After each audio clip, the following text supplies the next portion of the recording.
Welcome to the CEO Crowd Show for female entrepreneurs with real women vibes. We're not meant to do this alone, y'all. I am your host and coach, Rebecca, and today is a hot take on social media and specifically taking breaks from either social media or your business. But I'm seeing this a lot online right now. I've seen a lot of posts saying I'm taking a break to be with friends and family over the holidays, which I fully support. While I love my friends and family, I also love what I do. So I like to stay consistent in the things that I've been doing all year. And either way, this can result in a real push and pull for a lot of us on what do you choose? Do you choose your business or do you choose your friends, your family, your self care? And I think this becomes an even bigger question and something that happens year round as to what do you choose when you're given the choice between two things that essentially you love. And I want to dive into this by saying, first of all, there are no business problems. This is not a business problem. This is a personal problem, like many of them are. That's why so many people preach mindset when it comes to your business. So I wanted to give you two of my really hot takes on this. And hopefully, it will give you the permission that you may feel that you need at this time of year to either say, I'm taking a break, or to say, I'm going to keep going, but in my own way. So the first hot take is, why I don't announce on social media if I'm taking a break. And I'm not going to lie, my ego doesn't love my thought process on this. But the way I think about it is, I genuinely don't think that I'm that important that people will be upset if I don't show up on social media one day or one week. A lot of people that I've been speaking to are like, oh, you know how crazy it is over the holidays, or oh my gosh, everything shuts down over Christmas and New Year. So people are used to it. So I feel like it's not something that I need announced. And I think what I've seen a lot is I've seen a lot of apology posts. I'm really sorry, I'm taking a few weeks out of my business for myself, my family. And it's like, girl, don't apologize. Girl, stop apologizing, to quote a little Rachel Hollis in the house. I've seen, I'm taking time off, but I am still taking one-to-one calls. So book in for that clarity session today. It's like, girl, are you taking time off or are you not? I'm very confused now. And I've also seen a lot of posts shaming people for not taking time off.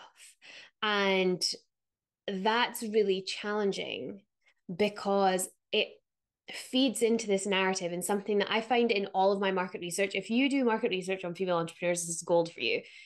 But I see this a lot in market research and in conversations with women in our CEO Crowd network and our CEO Crowd membership, is that it feeds into this idea that we have to show up all of the time. And if we don't, we're bad. And then it's like extra shame and guilt because someone's saying, if you don't take that time, now you're bad and you're wrong. And it just feeds this really unhealthy narrative. And I just want to highlight, neither are good or bad, right or wrong. It's just a decision. It's just a choice.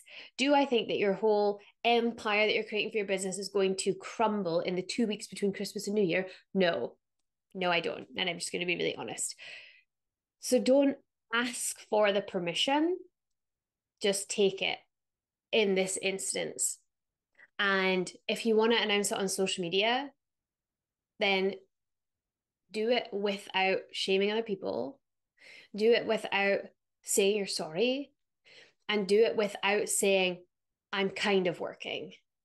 Because I think that all of those things just have the potential to breed more guilt and more shame and more drama and trauma for you. And this is why it's never a business problem.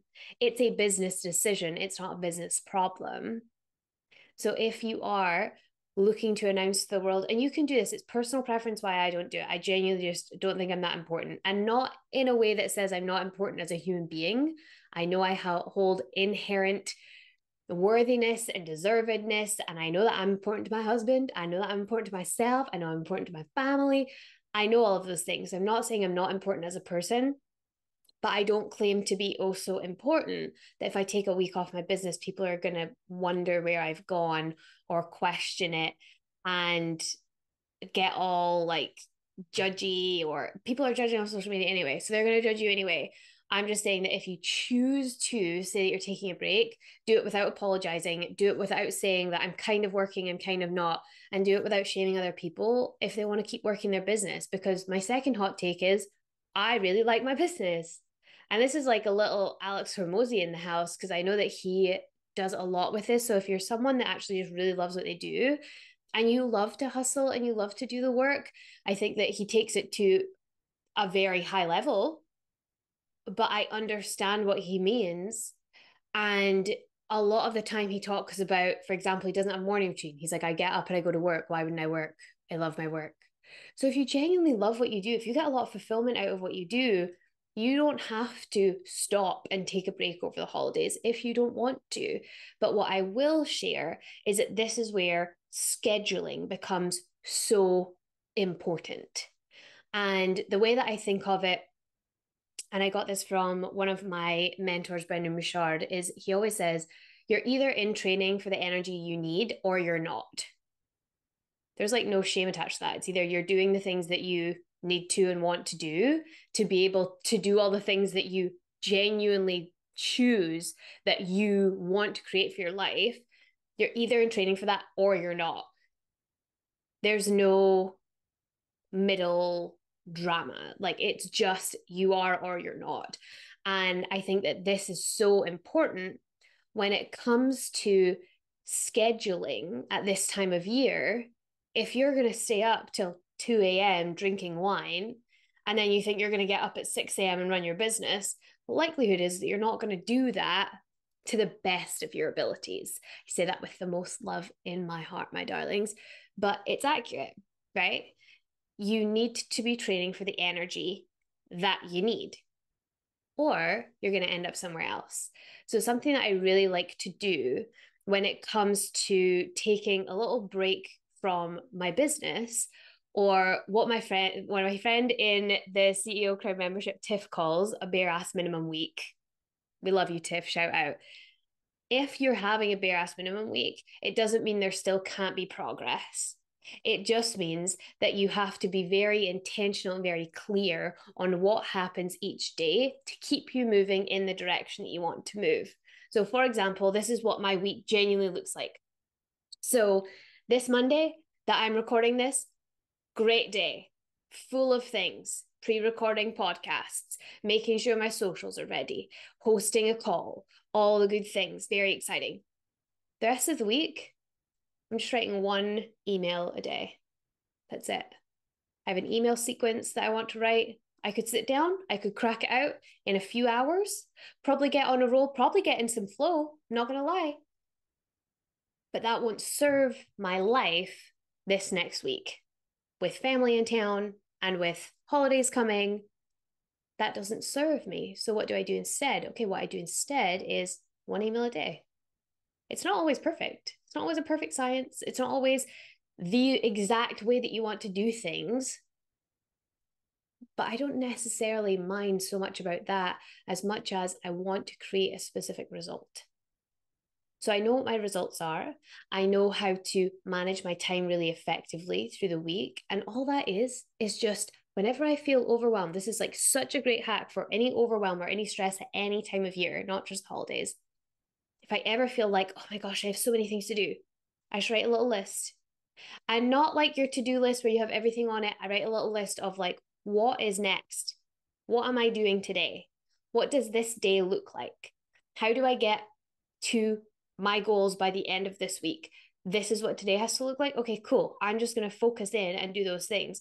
Because the likelihood is if you don't do that list, then you're scrolling, you're watching TV, you take a bunch of time out. And this can happen any time of the year. It's not just the holidays, my darlings. So if you needed a little extra nugget for scheduling importance, it doesn't always have to be the set schedule. You have to do X, Y, Z, because some people don't love that. But when you feel yourself, when the awareness comes in, when you feel yourself overwhelmed, anxious, don't know what to do, stressed out, not far enough ahead, if you actually look at what you need to do, it's usually a lot less than all the things you want to do. Deadlines are different when you're working to bare-arsed minimum week. Thank you, Tiff. Deadlines are different, and it's okay for those to be different. So if you want to show up, schedule it in. If you want to take time off, take time off. And I hope that from today, you've learned that, first of all, rest is a right, it's not a reward. And you can take rest whenever you need it, no matter the time through the year. You can take time for your family when you need it, no matter the time of the year. But whether you want to take time off or you want to use this to hustle intelligently, I hope that you got the permission that you needed from this show to either take the rest that you need, take the time with your family that you need or that you want, or take the time for both, or just hustle. Like, it's completely up to you. But I want to remind you, you became a business owner so you could make these decisions. This is your decision. It is no one else's. Whether you choose to take breaks, whether you choose to hustle full out, whether you choose to schedule is completely up to you. You don't need permission. You never needed permission from anyone else. But if you were seeking it, external validation, we shouldn't ask for it. We shouldn't look for it. But sometimes it's nice. Do what you want because it's your business. And if you are craving being surrounded by this kind of energy, where we're women making the decisions, making the moves, promoting our businesses, getting support, I feel like we want to almost rebrand because you know the Nike Just Do It or Nike, completely personal preference, just do it. I feel like ours would be just get support. This can be so much easier with a support team. And if you want to be surrounded by women that could potentially be your support team, we source collaborations and clients and all the things within our networking calls. They are hosted weekly on a Monday at 2 p.m. Central Time. And we'd love to invite you to the next one. So if you want to check out, their link is in the description. You just click that link. You can come along to our next one. And until next week, we'll be over here at the CEO Crowd, believing in you.